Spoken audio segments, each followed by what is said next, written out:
నాణానికి బొమ్మ బొరుసు, జీవితానికి ఆనందం విషాదం. ఈ రెండు ఉద్వేగాలకు పరమేశ్వరుడే నాయకుడు. శివుడిగా ఆనందప్రదాత, రుద్రుడిగా దుఃఖానికి అధిపతి. ఎవరికి ఏది ఎప్పుడు ప్రసాదించాలన్నది తానే నిర్ణయిస్తాడు. దుఃఖం తరువాత కలిగే ఆనందం చాలా గొప్పగా ఉంటుంది. అదే ఆనందం తర్వాత వచ్చే ఆనందం ఏమంత ప్రత్యేకంగా అనిపించదు. మధ్యలో కాసేపైనా దుఃఖించాల్సిందే. పాలకోవా తిన్నాక జిలేబీ చప్పగా అనిపిస్తుంది. ఆ మాధుర్యమే తెలియదు. మధ్యలో ఓ మిరపకాయ బజ్జీని కనుక లాగిస్తే కారం నషాణానికి ఎక్కుతుంది. ఆ క్షణాన నోట్లో వేసుకునే మిఠాయి ముక్క అమృతంలా తోస్తుంది కదా. జిహ్వకు వర్తించేదే జీవితానికి అన్వయిస్తుంది. ఆ జీవన్నాటకానికి రక్తి కట్టించడానికి ఆ నటరాజు మంచి చెడుల్ని మేళవిస్తాడు. సుఖదుఖాల్ని రంగరిస్తాడు. రకరకాల పరీక్షలు పెడతాడు. శివుడిని పశూనాం పతయే అంటే పశువులకు ప్రభువైన పరమేశ్వర అని సంబోధిస్తాయి శాస్త్రాలు. నోరులేని జీవాలే కాదు, పశు ప్రవృత్తి తలకెక్కిన మనుషులు పశువులతో సమానమే. పశుపతి హోదాలో పరమాత్మ ఆ జంతు స్వభావాన్ని, అసుర ప్రవృత్తిని వదిలిస్తాడు. అందుకే అనేక సాక్ష్యాలు. అంతటి గజాసురుడు కూడా చివరికి వచ్చేసరికి తప్పు తెలుసుకున్నాడు. శివతత్వాన్ని అర్థం చేసుకున్నాడు. నీ ఒంటి మీద వస్త్రమే నిలిచినా చాలు అని దేవుణ్ణి వేడుకున్నాడు. జలంధరుడు అంతే. శివానుభవం పొందాక మరణం అనివార్యం అయినప్పుడు నీ చేతులతోనే చంపేసి ముక్తిని ప్రసాదించు మహాదేవా అని ప్రార్థించాడు. శివ సాయుధ్యము పొందాడు. కైలాసం హిమాలయాల్లోనే కాదు, కాయాకష్టంలోనూ ఉంది. కాయకమే కైలాసం అని అంటాడు వీరశైవ బసవేశ్వరుడు. శ్రమలో కైలాసం ఉన్నప్పుడు శ్రమజీవిలో పరమేశ్వరుడు లేకుండా పోతాడా? ఓ శివుడా నమః. కులాలేభ్యః కర్మారేభ్యశ్చ వో నమః. కుమ్మరిలోనూ నీకు నమస్కారం, స్వర్ణకారుడిలోని నీకు నమస్కారం, వడ్రంగిలోని నీకు నమస్కారం, రథచోదకుల్లోనూ నీకు నమస్కారం అంటూ ప్రతి కర్షక వర్గాన్ని శివాంశగా ప్రస్తావిస్తాయి నమక చమకాలు. నమో వృక్షేభ్యో పరికేశేభ్యః. పచ్చని చెట్లకు ప్రాణం పోసిన నీకు, నల్లని మేఘాల్లో నీళ్లు నింపిన నీకు అంటూ ప్రకృతి స్వరూపుడిగాను కీర్తిస్తాయి. శివతత్వంలోని ప్రత్యేకతే అది. పూజించేవాడు శివుడే, పూజలు అందుకునేవాడు కూడా శివుడే. తాదాత్మ్యంతో ఆ పూజను తిలకించేవాడు కూడా శివుడే. శివానుభూతికి చేరువైన వారికి ప్రపంచంలో రెండే తేడాలు, శివం అశివం. భక్తి చిక్కబడే కొద్దీ అశివం అంతరిస్తుంది, శివమే మిగులుతుంది. అదే సత్యము, నిత్యము, సుందరము. అనగనగా ఓ శివభక్తుడు అన్ని విధాలుగా దారి తప్పుతాడు, వేశ్యాలోలుడు అవుతాడు. మహాశివరాత్రి రోజున కూడా ఆ మత్తులోనే గడిపేస్తాడు. లింగోద్భవ సమయానికి తప్పు తెలుసుకుంటాడు, పశ్చాత్తాపంతో కుంగిపోతాడు. శివపూజ చేసుకోవడానికి ఆ ఇంట ఒక్క లింగమూర్తి కనిపించదు.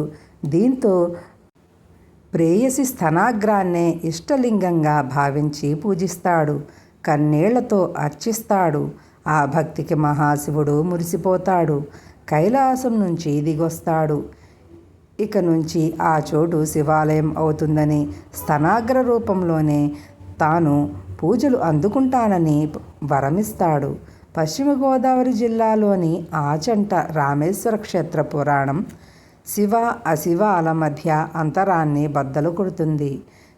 శివో బ్రహ్మ, శివో విష్ణు, శివో రుద్ర సచీపతి. శివుడే బ్రహ్మ, విష్ణువు, ఇంద్రుడు, వాయువు, అగ్ని అంటూ ముక్కోటి దేవతల్లోనూ రుద్రుణ్ణి చూస్తుంది. మహిమ్న స్తోత్రం మహాకవి దూజటి తన శ్రీకాళహస్తి మహాత్మ్యంలో శివుడిని చంద్రుడిగా భావించాడు. తూర్పు కొండల్ని పానపట్టంగా ఊహించాడు. సముద్రాన్ని అభిషేక జలంతో పోల్చాడు. చిరు చీకట్లను అగరు ధూపమని, పండు వెన్నెలను నందాదీపమని వర్ణించాడు. ఆకాశంలోని నక్షత్రాలు ఆ చంద్రచూడుడికి అర్పించిన అనంత పుష్పరాశి అట. ఉమాపతి అనంతతత్వానికి అద్దం పట్టే ఉపమానమిది. శివుడు సహజనాయకుడు. ఎవరు తలిచినా స్పందిస్తాడు. ఎప్పుడు పిలిచినా వచ్చేస్తాడు. కష్టాన్ని నష్టాన్ని తానే భరించి ఫలితాన్ని మాత్రం 10 మందికి పంచుతాడు. క్షీరసాగర మథనం తర్వాత దేవతల మధ్య పెద్ద అంతర్మథనమే జరిగింది. హలాహలాన్ని హరాయించుకునే శక్తి హరుడికే ఉందనే నిర్ణయానికొచ్చారు. మహేశ్వరుణ్ణి శరణు వేడారు. క్షణమాత్రమైనా ఆలోచించకుండా ముజ్జగాల కోసం ఆ గరళాన్ని మజ్జిగలా గటగట తాగేశాడు మహాశివుడు. గంగావతరణ సమయంలోనూ ఓ సంక్షోభం నుంచి మానవజాతిని గట్టెక్కించాడు. సురగంగ నేరుగా నేలపైకి వాలి ఉంటే ఆ తీవ్రతకు భూగోళం కంపించేది. జీవరాశులు నశించేవి.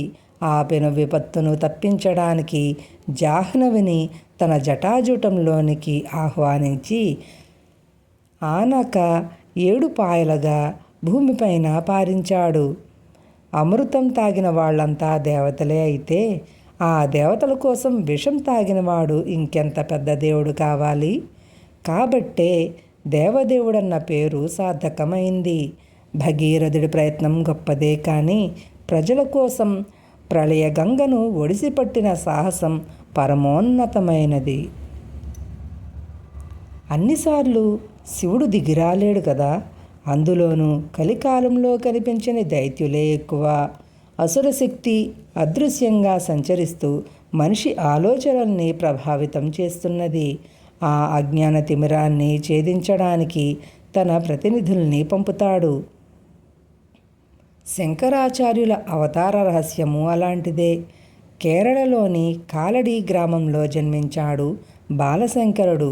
3వ ఏట తండ్రిని కోల్పోయాడు. 5 ఏళ్ల వయస్సులో ఉపనయనం జరిగింది. ఆ మరుక్షణం నుంచి మనసులో రకరకాల సందేహాలు. నాన్న చనిపోయారు, తాత చనిపోయారు, రోజు ఎంతోమంది చనిపోతున్నారు. అసలు మనిషి పుట్టేది చావటానికేనా అమ్మా అని అమాయకంగా ప్రశ్నించేవాడు ఆర్యాంబను. చావు పుట్టుకల మధ్య సాధించాల్సింది ఏదో ఉంది. అదేమిటో తెలుసుకోవాలనే జిజ్ఞాస మొదలైంది ఆ బాలుడిలో. 8వ ఏట తల్లితో తన మనసులోని మాట చెప్పాడు. సన్యాస దీక్షకు అనుమతి కోరాడు. కన్న మమకారం కుదరదనే చెప్పింది. ఆ రోజు తల్లి కొడుకులు నదీ స్నానానికి వెళ్ళారు. మొసలి ఆ పసివాడు కాలు పట్టేసుకుంది. మకరం మమకారానికి ప్రతీక, మృత్యుస్వరూపం కూడా. వచ్చినవాడు మృత్యుంజయుడని అర్థమైపోయింది. నువ్వు నా సన్యాసానికి అనుమతిస్తే తప్పించి మొసలి నా కాలు వదిలేలా లేదమ్మా అంటూ తల్లిని ప్రాధేయపడ్డాడు. బిడ్డను బతికించుకోవాలనే ఆరాటంలో అయిష్టంగానే ఆమోదం తెలిపిందామే. తక్షణం మొసలి పట్టు వదిలింది. శంకరుడి సంకల్పం నెరవేరింది. ఆదిశంకరుడి ఆధ్యాత్మిక ప్రయాణం మొదలైంది. సద్గురువును వెతుక్కుంటూ బయలుదేరాడు. కాదు, పరమేశ్వరుడే చేయి పట్టుకుని తీసుకువెళ్ళాడు. గోవిందపాదుల సమక్షంలో నిలబెట్టాడు. గోవిందపాదుల వారు నీవెవ్వరు అని అడిగిన ప్రశ్నకు చిదానంద రూపః శివోహం శివోహం అంటూ తనలోని శివాంశను ఎరుకపరిచాడు బాలశంకరుడు. గురువుకు గురి కుదిరింది. వేదాంగాలు బోధించాడు. ఎంత సాధన చేసినా శంకరుల మనసులో ఏ మూల నొక్కించి ద్వైత భావన. ఆదిదేవుడు ఆ విషయాన్ని గమనించాడు. కాశీక్షేత్రంలో శంకరుడు గంగా స్నానానికి వెళ్తున్న సమయంలో చండాలుడి రూపంలో అడ్డు నిలిచాడు. పక్కకు జరగమని అడిగితే తొలగిపోమ్మన్నది శరీరాన్నా ఆత్మనా అని సూటిగా ప్రశ్నించాడు. ఆ నిలదీత శంకరులకు ఉలికిపాటుకు గురిచేసింది. జ్ఞానగంగతో మనసును శుద్ధి చేసుకున్నారు. అలా శంకరాచార్యుల రౌద్రీకరణ ప్రక్రియ పూర్తయింది. ఇద్దరు శంకరుల మధ్య అభేద్యం సాధ్యమైంది. శంకర సాక్షాత్. నిజానికి ఆదిశంకరుల అద్వైతం ఒక చారిత్రక అవసరం. పదుల కొద్దీ ధర్మాలు, అంతకు రెట్టింపు వాదనలు ఆస్తికులను తికమక పెడుతున్న సమయమది. తాంత్రిక పూజలు, జంతు బలులు ఆధ్యాత్మికతను రక్తసిక్తం చేస్తున్న రోజులవి.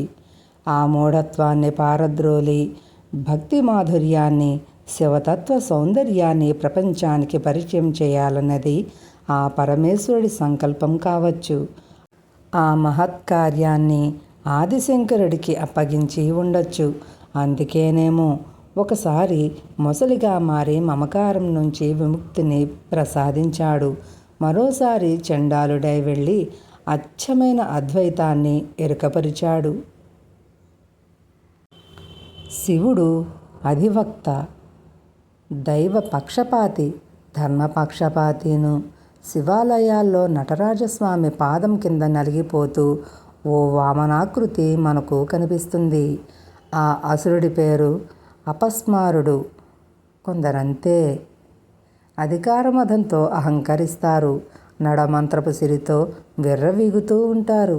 సంబంధం లేని వ్యవహారాల్లో జోక్యం చేసుకుంటారు. అపస్మారుడు అలాంటివాడే. ఎవరో రెచ్చగొట్టారని శివశక్తిని తెలుసుకోకుండా, తన తాహతేమిటి అన్నది గ్రహించకుండా దేవదేవుడిపై దాడికి తెగబడతాడు. ఆ యుద్ధంలో ఓడిపోయి శివుడి పాదాల కింద నలిగిపోయాడు.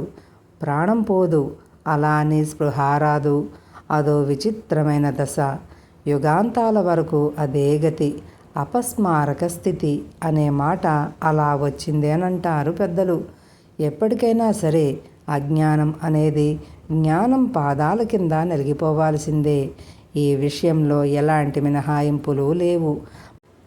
మహాబలవంతుడునని మిడిసిపడుతున్న రావణ బ్రహ్మకే తప్పలేదు భంగపాటు. దశకంఠుడు తన రాక్షస బలంతో కైలాస పర్వతాన్ని పైకెత్తే ప్రయత్నం చేసినప్పుడు కాలితో సుతారంగా ఒక్క నొక్కు నొక్కి రావణుడి చేతి వేళ్లను పర్వతం కింద నరిపేశాడు శివుడు. ఆ దెబ్బకు 10 నోళ్లతో పెడబొబ్బలు పెట్టాడు పౌలస్త్యుడు. చివరికి పిల్లనిచ్చిన మామకైనా అదే న్యాయం. మహాయజ్ఞ సమయంలో అజ్ఞాన అహంకారాలతో విర్రవీగిన దక్ష ప్రజాపతిని కఠినంగానే శిక్షించాడు. వీరభద్రుణ్ణి సృష్టించి విధ్వంస రచన చేశాడు. ఎక్కడ మంచి చెడుల మధ్య పోరాటం జరిగినా శివుడు మంచి వైపే నిలబడతాడు, మంచినే గెలిపిస్తాడు. కురుక్షేత్ర సంగ్రామంలోనూ పాండవుల పక్షాన నిలిచి కౌరవసేనను తుదముట్టించాడు. ఆ సంగతి తెలియక, ఓ మహర్షి, నేను యుద్ధం చేస్తున్నప్పుడు అగ్నిలాంటి ఓ తేజస్సు నా బాణాల కంటే ముందే వెళ్ళేది, ప్రత్యర్థులను సంహరించేది. ఎవరా మహానుభావుడు అని అడిగాడు అర్జునుడు వ్యాసుల వారిని. ఆయన సాక్షాత్తు పరమశివుడే అని వివరించాడు కృష్ణద్వైపాయనుడు. భిన్నత్వంలో ఏకత్వం అంటారు కదా. నాన్న శివుడి మెడలోని పాముకి, తనయుడు కుమారస్వామి వాహనమైన నెమలికి ఆ జన్మాంత వైరం. అమ్మవారి వాహనం మిగతా జీవాలకు సింహస్వప్నమే.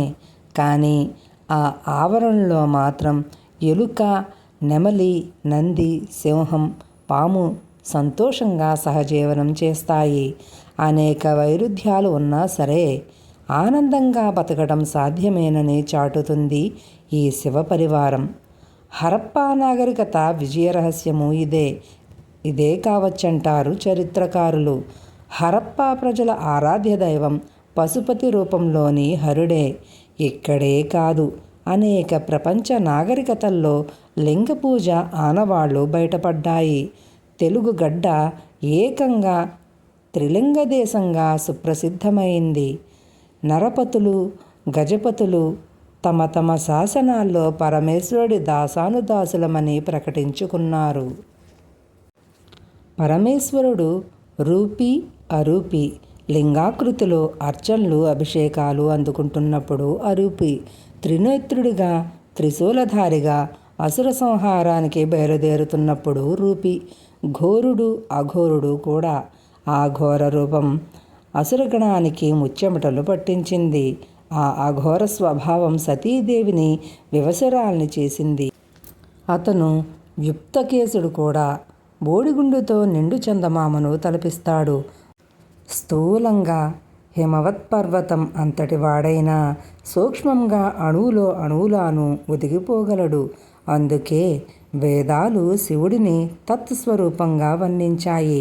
సకల సృష్టికి మూలమైంది ఏదైతే ఉందో అదే శివుడు. ఆయన జగత్తుకు తండ్రి. అదే సమయంలో జగన్మాతకు భర్త. శివపార్వతుల అనుబంధం అందమైన దాంపత్య పాఠం. పైపైన చూస్తే ఇద్దరు ఈడు జోడు కానే కాదనిపిస్తుంది. అతను శ్మశానవాసి, ఆమె అంతఃపుర నివాసి. అతను కపాలధారి, ఆమె రత్నాభరణ భూషిత. అతను బూడిద రాసుకుంటాడు, ఆమె అత్తరు పూసుకుంటుంది. అతను భిక్షువు, ఆమె అన్నపూర్ణ. ఎక్కడా పొంతనలేదు కదా. అయినా సరే అన్యోన్యతలో ఆది దంపతుల తర్వాతే ఎవరైనా. ఆమె వాక్కు అయితే అతను అర్థం, ఆమె జాడ అయితే అతను నీడ. ఆమె సగం, అతను సగం. ఇద్దరూ కలిస్తే పరిపూర్ణం. ఎవరి ప్రత్యేకతలు వారివి, ఎవరి పరిమితులు వారవి. అయినా సరే కలిసి జీవించారు, చక్కగా కాపురం చేశారు. అలా అని ఆ ఇంట్లో అలకలు గొడవలు లేవని కాదు. ఉన్నాయి. కొన్నిసార్లు అవే సర్దుకున్నాయి. కొన్నిసార్లు ఇద్దరూ కలిసి సర్దుబాటు చేసుకున్నారు. తమను తాము ఎవరైనా వేరు చేసి చూస్తే ఈశ్వరుడు ఆగ్రహిస్తాడు. ఓ భక్తుడికి శివుడంటేనే గురి. శివుడిని మాత్రమే పూజించేవాడు. ఓసారి శ్రీశైల పర్వతం ఎక్కుతున్నప్పుడు కొద్ది దూరానికే అలసట వచ్చింది. పక్కనే ఉన్న చెట్టు కింద కూలబడిపోయాడు. శివుడు 6 ఏళ్ల బాలుడి రూపంలో ప్రత్యక్షమై, నీ ఉపాసనలో శక్తికి చోటు లేనప్పుడు నీలో మాత్రం ఎందుకు ఉంటుంది ఆ శక్తి? చెప్పు తాత అని వేళాకోళం చేశాడు. ఆ మాటలు అతని కళ్ళు తెరిపించాయి. పూజాధికాల్లో అమ్మవారికి స్థానం కల్పించాడు. అర్ధనారీశ్వర తత్వాన్ని అర్థం చేసుకోలేని భృంగి మహాముని కూడా మనుష్య రూపంలో అయితే ఉమామహేశ్వరులు ఇద్దరి చుట్టూ తిరగాల్సి వస్తుందనే కారణంతో తేనెటీగగా మారి శివుడికి మాత్రమే ప్రదక్షిణలు చేశాడు. ఆ తప్పిదానికి శివాగ్రహాన్ని చవిచూశాడు. అపారమైన భక్తి వల్ల జ్ఞాన నేత్రం తెరుచుకోవాలే కానీ ఉన్న 2 కళ్ళు మూసుకోపోకూడదు. ఈ మూఢత్వం శివనిందతో సమానం. ఈశావాస్యమిదం సర్వం. ఈ జగత్తునంతా ఆవరించుకుని ఉన్నాడు. అయినా ఓ ఇల్లంటూ లేదు. లక్ష్మీదేవికి అన్న వరుస, కానీ ఒంటిపైన వీసమెత్తు బంగారమైనా కనిపించదు. పేరుకు విశ్వంభరుడు, నిజానికి అర్ధదిగంబరుడు. గొంతులో విషం, మొహంలో చిదానందం. నివాసమే కాదు, మనసు మంచుకొండే. ఇట్టే కరిగిపోతుంది. శివుడిలోని ఈ నిర్మోహత్వమే మనకిప్పుడు కావాలి. మనలోని శివుణ్ణి మేల్కొలపాలి. అంతరాంతరాల్లోని శివాత్మను సాధికారికంగా ప్రకటించుకోవాలిలా. నేను ద్వేషాన్ని కాదు, రాగాన్ని కాదు. నేను లోభాన్ని కాదు, మోహాన్ని కూడా కాదు. నేను శరీరాన్ని కాదు, ఆత్మను కానే కాదు. నేను శివుడిని, నేను శివుడిని, నేను శివుడిని. చిదానంద రూపం శివోహం, శివోహం.